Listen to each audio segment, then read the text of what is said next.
नारायणं नमस्कृत्य नरं चैव नरोत्तमं देवी सरस्वती व्यासं ततो जयमुदीरयेत् नष्टप्रायेषु भद्रेषु नित्यं भागवतसेव्या भगवती उत्तमश्लोके भक्ति भवति नष्टिके कृष्णाय वासुदेवाय देवकी नन्दनाय च नन्दगोपकुमाराय गोविन्दाय नमो नमः। मुखं करोति वाचालं पङ्गुलङ्घ्यते गिरिं यत्कृपातमहं वन्दे परमानन्दं माधवम्।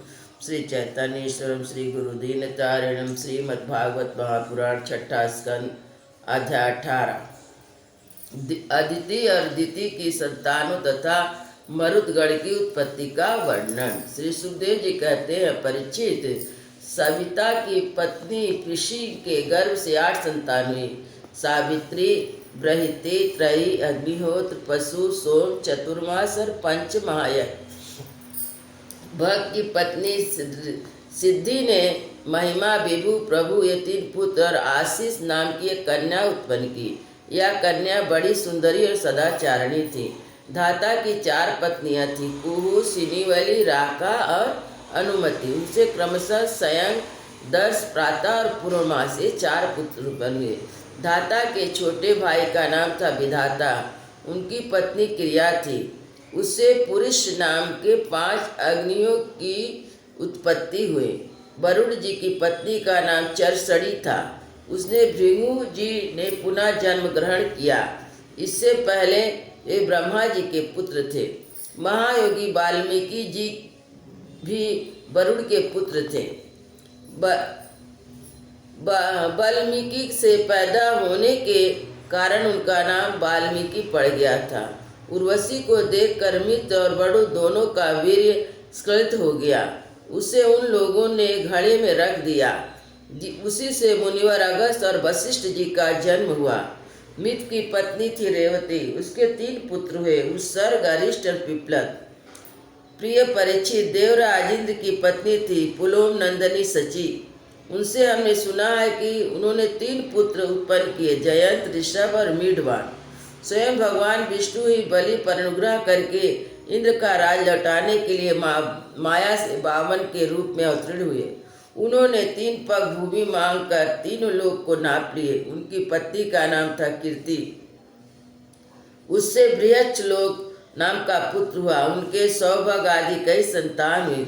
कश्यप नंदन भगवान वामन ने माता अदिति के गर्भ से क्यों जन्म लिया, इसी अवतार में उन्होंने कौन से गुण लीलाएं की और पराक्रम प्रकट किया, इसका वर्णन मैं करूँगा। प्रिय परीक्षित, अब मैं कश्यप की दूसरी पत्नी दिति से उत्पन्न होने वाली उस संतान का परंपरा का वर्णन सुनाता हूँ, जिसमें भगवान के प्यारे भक्त प्रहलाद जी और बलि का जन्म हुआ। दिति के दैत्य और दानव के वंदनीय 2 ही पुत्र हुए, हिरण्याकश्यप और हिरण्याक्ष। इनकी संक्षिप्त कथा मैं तुम्हें 3रे स्कंद में सुना चुका हूँ। हिरण्याकश्यप की पत्नी दानवी कयादु थी। उसके पिता जम ने उसका विवाह हिरण्याकश्यप से कर दिया था। कयादु के 4 पुत्र हुए, संगलाद, अनुलाद, लाद और प्रहलाद। इनकी सिंगिका नाम की एक बहन थी। उसका विवाह विप्रचित नामक दानव से हुआ। उससे राहु नाम की पुत्री की उत्पन्न हुई। यह वही राहु है जिसका सिर अमृत पान के समय मोहिनी रूपधारी भगवान ने चक्र से काट लिया था। सहलाद की पत्नी कृति थी। उसने पंचाजन नामक पुत्र उत्पन्न किया। लाद की पत्नी धमनी थी। उसके 2 पुत्र हुए, वतापी और इलवल। इलवल ने ही महर्षि अगस्त के आतिथ्य के समय वतापी को पकाकर उन्हें खिला दिया था। अनुलाद की पत्नी सुम्मा थी, जो उसके 2 पुत्र हुए, बास्कल और महिषासुर। प्रहलाद का पुत्र था विरोचन। उसकी पत्नी देवी के गर्भ से दैत्यराज बलि का जन्म हुआ। बलि की पत्नी का नाम असना था। उसे बाण आदि 100 पुत्र हुए। दैत्यराज बलि की महिमा का गान करने योग्य है। बलि का पुत्र बाणासुर भगवान शंकर की आराधना करके उनके गढ़ों का मुखिया बन गया। आज भी भगवान शंकर उसके नगर की रक्षा करने के लिए उसके पास ही रहते हैं। दिति के हिरण्याकश्यप, हिरण्याक्ष के अतिरिक्त 49 पुत्र और थे। उन्हें मरुदगण कहते हैं। वे सब निसंतान रहे। देवराज इंद्र ने उन्हें अपने ही समान देवता बना लिया। राजा परीक्षित ने पूछा, भगवान, मरुदगण ने ऐसा कौन सा सत्कर्म किया था जिसके कारण वे अपने जन्मजात असुरचित भाव को छोड़ सके और देवराज इंद्र के द्वारा देवता बना लिए गए। ब्राह्मण, मेरे साथ यहाँ ही सभी ऋषि मंडली यह बात जानने के लिए अत्यंत उत्सुक हो रही है, अतः आप कृपा करके विस्तार से यह रहस्य बतलाइए। सूत जी कहते हैं, सौनक जी, राजा परीक्षित का प्रश्न थोड़े शब्दों में बड़ा सार गर्भित था। उन्होंने बड़े आदर से पूछा भी था, इसलिए सर्वज्ञ श्री सुखदेव जी महाराज ने बड़े ही प्रसन्नचित से उनका अभिनंदन करते हुए कहा। श्री सुखदेव जी कहने लगे, परीक्षित, भगवान विष्णु ने इंद्र का पक्ष लेकर दिति के दोनों पुत्र हिरण्याकश्यप हिरणाक्ष को मार डाला। अतः दिति शोक की आग से उद्दीप्त हो क्रोध से जलकर इस प्रकार सोचने लगे, सचमुच इंद्र बड़ा विषयी, कुरु और निर्दयी है। राम राम, उसने अपने भाइयों को ही मरवा डाला। अब वह दिन कब आएगा होगा जब मैं उस पापी को मरवा कर आराम से सोऊंगी। लोग राजाओं के, देवताओं के शरीर को प्रभु कहकर पुकारते हैं, परंतु एक दिन वह कीड़ा विष्ठा का राख ढेर हो जाता है, क्योंकि इससे तो नरक में जाना पड़ेगा। मैं समझती हूँ इंद्र अपने शरीर को नित्य मानकर मतवाला हो रहा, उसे अपने विनाश का पता ही नहीं है। अब मैं यह उपाय करूंगी जिससे मुझे ऐसा पुत्र प्राप्त हो जो इंद्र का घमंड चूर चूर कर दे। दिति मन में ऐसा विचार करके सेवा, शुभसा, विनय, प्रेम और जितेंद्रिय आदि के द्वारा निरंतर अपने पति देव कश्यप जी को प्रसन्न कर रखने लगे। वह अपने पति देव के हृदय का एक एक भाव जानती थी और परम प्रेम, मनोहर और मधुर भाषण, मुस्कान भरी तिरछी चितवन से उनका मन अपनी ओर आकर्षित करती रहती थी। कश्यप जी महाराज बड़े विद्वान विचारवान होने पर भी चतुर दिति की सेवा से मोहित हो गए। उन्होंने विवश होकर स्वीकार कर लिया कि मैं तुम्हारी इच्छा पूर्ण करूंगा। स्त्रियों के संबंध में यह कोई आश्चर्य की बात नहीं है। सृष्टि के प्रभात में ब्रह्मा जी ने देखा कि सभी जीव असंग हो रहे हैं, तब उन्होंने आधे शरीर से स्त्रियों की रचना की और स्त्रियों पुरुष की मति अपनी ओर आकर्षित कर ली।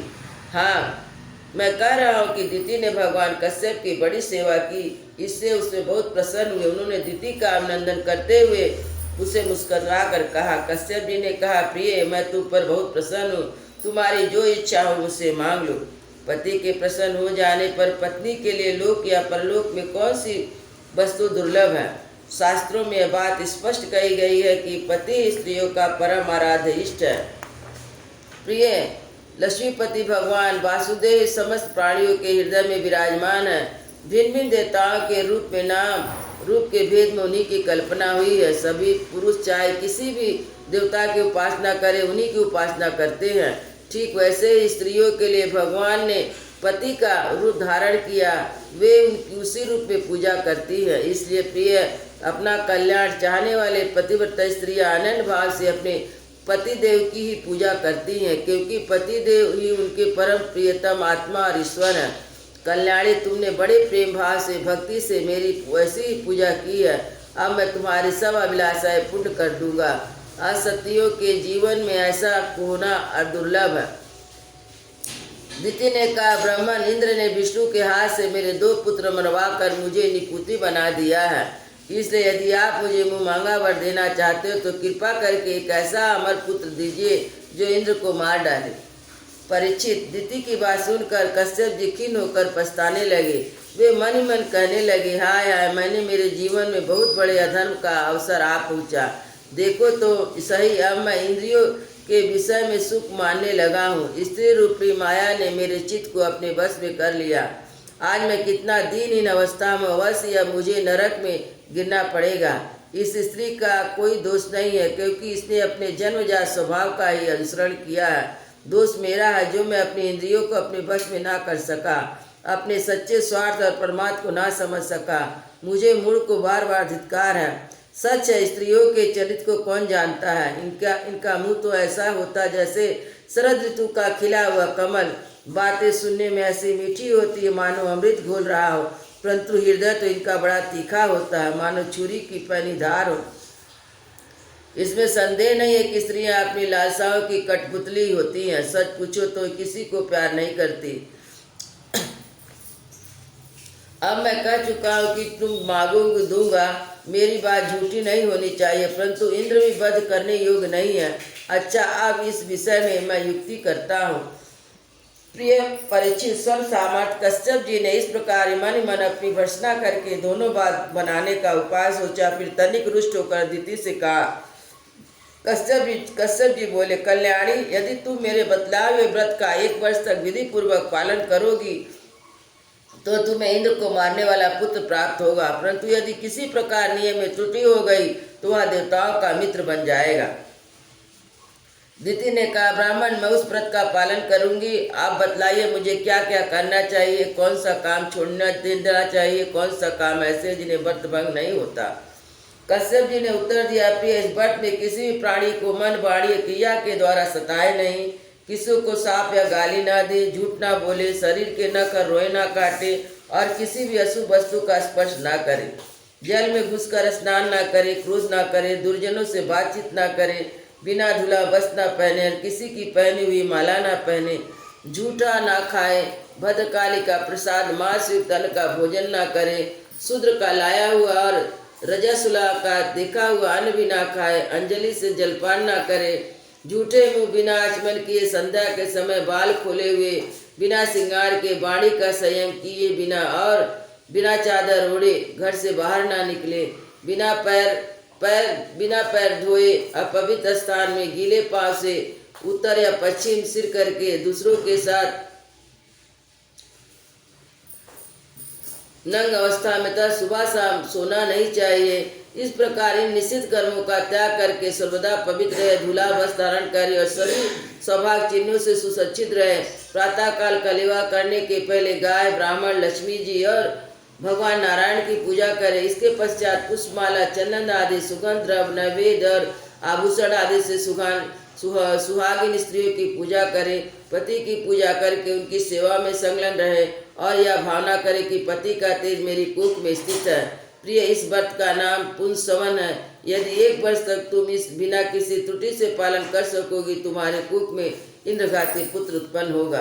परीक्षित, दिति बड़ी मनस्वी और दृढ़ निश्चय वाली थी। उसने बहुत ठीक कहकर उनकी आज्ञा स्वीकार कर ली। अब दिति अपनी कोख में भगवान कश्यप का वीर और जीवन में उनका बतला हुआ व्रत धारण करके अनायास नियमों का पालन करने लगी। प्रिय परीक्षित, देवराज इंद्र अपनी मौसी दिति का अभिप्राय जानकर बड़ी बुद्धिमानी से अपना वेश बदलकर दिति के आश्रम में आए, उनकी सेवा करने लगे। वे दिति के लिए प्रतिदिन समय समय पर वन से फूल, फल, कंद मूल, समिधा, पुष्प, पत्ते, दूब, मिट्टी, जल लाकर उनकी सेवा में समर्पित करते। राजन, जिस प्रकार बहलिया हरिण को मारने के लिए हरिण की सूरत बनाकर उसके पास जाता, वैसे देवराज इंद्र भी कपट वेश धारण करके वध प्राण दिति के व्रत पालन की त्रुटि पकड़ने के लिए उनकी सेवा करने लगे। सर्वदा पैनी दृष्टि रखने पर भी उन्हें उसके व्रत में किसी प्रकार की त्रुटि ना मिली और वे पूर्वता उसकी सेवा टहल में करने लगे। अब तो इंद्र को बड़ी चिंता, सोचने लगे, मैं ऐसा कौन सा उपाय करूं जिससे मेरा कल्याण हो। द्वितीय व्रत के नियमों का पालन करते करते बहुत दुर्बल हो गई थी। विधाता ने उसे मुंह डाल दिया। एक दिन संध्या के समय जूठे मुंह बिना आचमन किए, बिना पैर धोए वह सो गई। योगेश्वर ने देखा कि अच्छा अवसर हाथ लगा, योग बल से झटपट सोई दिति के घर में प्रवेश कर गए। उन्होंने वहां जाकर सोने के समान चमकते हुए गर्भ के ब्रज द्वारा 7 टुकड़े कर दिए। जब गर्भ रोने लगा तब उन्होंने कहा, मत रो मत रो। यह कहकर 7 टुकड़ों में से एक एक करके और भी 7 टुकड़े कर दिए। राजन, जब इंद्र उनके टुकड़े करने लगा तब उन सबों ने हाथ जोड़ करने से कहा, देवराज, तुम हमें क्यों मार रहे हो? हम तुम्हारे भाई मरुदगढ़ हैं। तब इंद्र ने अपनी भाभी अन्य प्रेमी पार्षद मरुदगढ़ से कहा, अच्छी बात, तुम लोग मेरे भाई हो, अब मत डरो। परीक्षित, जैसे अश्वत्थामा के ब्रह्म से तुम्हारा कुछ भी अनिष्ट नहीं हुआ, वैसे ही भगवान श्री हरि की कृपा से दिति का गर्भ ब्रज के द्वारा टुकड़े टुकड़े होने पर भी नहीं मरा। इनमें तनिक भी आश्चर्य की बात नहीं है, क्योंकि जो मनुष्य एक बार भी यदि पुरुष भगवान नारायण की आराधना कर लेता है, वह उनकी समानता प्राप्त कर लेता है। फिर दिति ने कुछ दिन कम 1 वर्ष तक भगवान की आराधना की। अब 49 मरुदगण इंद्र के साथ मिलकर 50 हो गए। इंद्र ने भी सौतेली माता के पुत्रों के साथ शत्रु भाव न रखकर उन्हें सोमपाई देवता बना लिया। जब दिति की आंख खुली तो उसने देखा कि उसके अग्नि के समान तेजस्वी 49 बालक इंद्र के साथ हैं। इससे सुंदर स्वभाव वाले दिति को बड़ी प्रसन्नता हुई। उसने इंद्र को संबोधन करके कहा, बेटा, मैं इसे इच्छा से इतना कठिन व्रत कर रही थी। तुम अदिति के पुत्रों को भयभीत करने वाला पुत्र उत्पन्न हो। मैंने केवल एक ही पुत्र के लिए संकल्प किया था, फिर ये 49 पुत्र कैसे हो गए? बेटा इंद्र, यदि तुम्हें इसका रहस्य मालूम हो तो सच सच मुझे बतला दो, झूठ ना बोलना। इंद्र ने कहा, माता, मुझे इस बात का पता चल गया कि तुम किस उद्देश्य से व्रत कर रही हो, इसलिए अपना स्वार्थ सिद्ध करने के उद्देश्य से मैं स्वर्ग छोड़कर तुम्हारे पास आया। मेरे मन में तनिक भी धर्म भावना नहीं थी, इसलिए तुम्हारे वट में टूटी होते ही मैंने उसे गर्भ के टुकड़े टुकड़े कर दिए। पहले मैंने उनके 7 टुकड़े किए, तब ये 7 टुकड़े 7 बालक बन गए। उनके साथ फिर मैंने एक एक के 7-7 टुकड़े कर दिए, तब भी वे ना मरे बल्कि 49 हो गए। यह परम आश्चर्यमयी घटना देखकर मैंने निश्चय किया कि परम पुरुष भगवान की उपासना की यह कोई स्वाभाविक सिद्धि है। ये लोग निष्काम भाव से भगवान की आराधना करते हैं और दूसरी वस्तु की तो बात ही क्या, मोक्ष की इच्छा नहीं करते। वे अपने स्वार्थ और परमार्थ में निपुण हैं। भगवान जगदीश्वर सबके आराध्य देव अपने आत्मा ही हैं। वे प्रसन्न होकर अपने आपातकाल का दान कर देते हैं। भला ऐसा कौन बुद्धिमान है जो उनकी आराधना करके विषय भोग का वरदान मांगे? माता जी, ये विषय भोग तो नरक में मिल सकते हैं। मेरी स्नेहमयी जननी, तुम सब प्रकार मेरी पूज्या हो। मैंने मूर्खतावश बड़ी दुष्टता का काम किया है, तुम मेरे अपराध को क्षमा कर दो। बड़े सौभाग्य की बात है कि तुम्हारा गर्भ खंड खंड हो जाने पर, एक प्रकार मर जाने पर भी जीवित हो गया है। सुखदेव जी कहते, परिचित दिति देवराजेंद्र के शुद्ध भाव से संतुष्ट हो गए। उसे आज्ञा लेकर देवराजेंद्र मरुदगढ़ों के साथ उन्हें नमस्कार किया, स्वर्ग को चले गए। राजा ने, मरुदगढ़ का जन्म बड़ा ही मंगलमय है। इसके विषय में तूने मुझसे जो प्रश्न किया उसका उत्तर समग्र रूप से मैंने तुम्हें दिया। अब तुम और क्या सुनना चाहते हो? वृंदावन बिहारी लाल की जय। अयोध्या श्री राम लला।